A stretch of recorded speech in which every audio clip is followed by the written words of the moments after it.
क्या एक पुजारी पतलून और जैकेट की तरह अंतर्राष्ट्रीय पोशाक का इस्तेमाल कर सकता है? तेजी से काम करने की गति से मेल खाने के लिए और ठंडी के मौसम में पतलून और जैकेट उपयुक्त है। गर्म मौसम और सुकून भरे माहौल में धोती और स्लीपर उपयुक्त होते हैं। हालांकि एक पुजारी समाज में अपने ज्ञान के लिए उपयोगी होता है, वह जो प्रवचन देता है और लोगों को उससे सांत्वना प्राप्त होता है। इनमें से कोई भी गुण किसी के चुने हुए ड्रेस कोड से प्रभावित नहीं होता है। इस प्रकार एक पुजारी की प्रभावशीलता में एक पोशाक कोई महत्व नहीं रखता है और इसे व्यक्ति के रुचि पर छोड़ दिया जाना चाहिए। धोती एक कम खर्चीला पहनाव है और सामाजिक जीवन में एक दृढ़ छवि है। हालांकि धोती पहने व्यक्ति तेजी से काम नहीं कर सकता और खुद को आत्मरक्षा में शामिल नहीं कर सकता। धोती पहने हिंदू हमेशा पतलून पहने मध्य एशियाई आक्रमणकारियों के अधीन हो गए। धोती में हिंदू धीमे प्रदर्शन करने वाले बन गए और एक व्यक्ति या एक राष्ट्र के रूप में हार गए। कुछ भी हासिल करने के लिए लगभग सभी प्रतियोगिताओं जैसे धन, शक्ति, प्रसिद्धि, स्वास्थ्य आदि और यहाँ तक कि अच्छा भोजन, अच्छा आवास, मजबूत स्वास्थ्य या कोई अन्य आराम भी प्राप्त नहीं किया जा सकता था। हिंदुओं ने अपने लिए कोकून बनाया और एक ऐसे क्षेत्र में एक छद्र गौरव विकसित किया जहां कोई प्रतिस्पर्धा नहीं करेगा, यानी लगभग ना भोजन, ना आराम, ना धन आदि के साथ रहना। क्या ईश्वर एक पत्थर की मूर्ति को सर्वशक्तिमान ईश्वर के प्रतीक या शैतान के प्रतीक के रूप में सम्मान देना हिंदुओं के लिए पाप मानेंगे?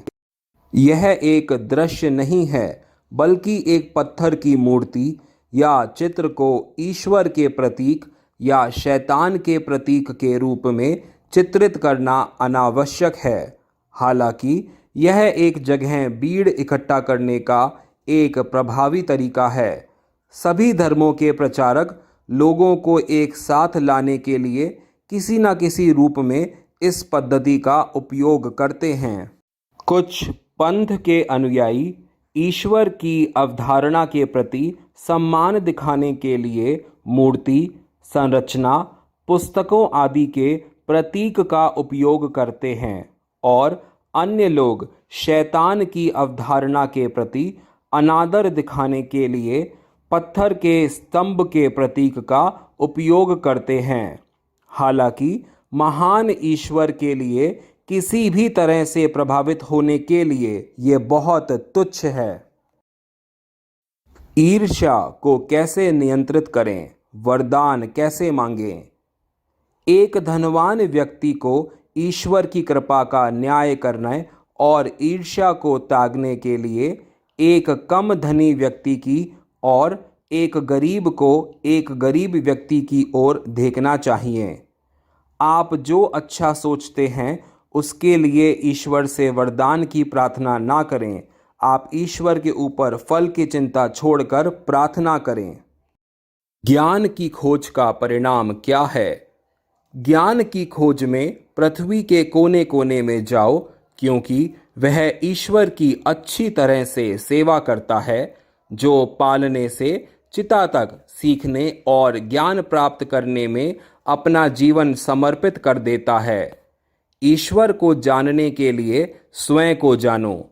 ज्ञान प्राप्त करना प्रत्येक धर्म में निष्ठा रखने वाला व्यक्ति, पुरुष या महिला पर एक कर्तव्य है। ज्ञान प्राप्त करें, क्योंकि यह अपने मालिक को सही गलत में अंतर करने में सक्षम बनाता है और स्वर्ग और पृथ्वी के लिए सही दिशा चुनने में मदद भी करता है। धन का संचय व्यक्ति को असभ्य और अभिमानी बनाता है। क्या धन संचय के पीछे भागना पाप है? भौतिकवादी दुनिया में व्यस्क जीवन में कैसे व्यवहार करना चाहिए? ईश्वर के राज्य में सभी कार्यों को उन उद्देश्यों से आंका जाता है जो उन्हें प्रेरित करते हैं। अभिमानी ईश्वर के राज्य में प्रवेश नहीं करेगा और ना ही बेईमान व्यक्ति। ईश्वर के लिए धर्म में निष्ठा रखने वाला व्यक्ति एक संतुष्ट मन में समृद्ध होता है जो सांसारिक वस्तुओं की प्रचुरता से नहीं मिलता है। कमल के पत्ते पर पानी की एक बूंद की तरह दुनिया में रहो। दौलत पैदा करो लेकिन उससे आसक्त मत हो, क्योंकि ईश्वर ने तुम्हें दुनिया को अमीर बनाने के लिए भेजा है। आप पर जो भी विपदा आ सकती है वह आपके कर्म के कारण हुई है। उनकी क्षमा के लिए प्रार्थना करें। क्या किसी मंदिर का प्रधान पुजारी बनने के लिए पुजारी के लिए ब्रह्मचर्य जरूरी है? नहीं, ब्रह्मचर्य आवश्यक नहीं है। विद्यार्थी जीवन में ब्रह्मचर्य लाभकारी होता है क्योंकि इससे विद्यार्थी को अपनी पढ़ाई में ध्यान लगाने में मदद मिलती है।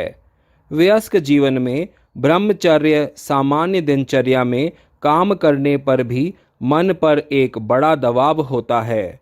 महान हिंदू दूतों ने कभी ब्रह्मचर्य की सिफारिश नहीं की है। क्या हिंदुओं के लिए भीख देना अनिवार्य है? हिंदुओं के लिए दान देना अच्छा है लेकिन अनिवार्य नहीं है। धार्मिक दर्शन केवल वर्तमान आर्थिक परिस्थितियों के लिए नहीं हैं, यह अनंत काल के लिए हैं। ईश्वर हिंदुओं के प्रति दयालु हैं और इसलिए जो लोग भिक्षा पर निर्भर हैं वे हिंदू समाज से तेजी से गायब हो रहे हैं।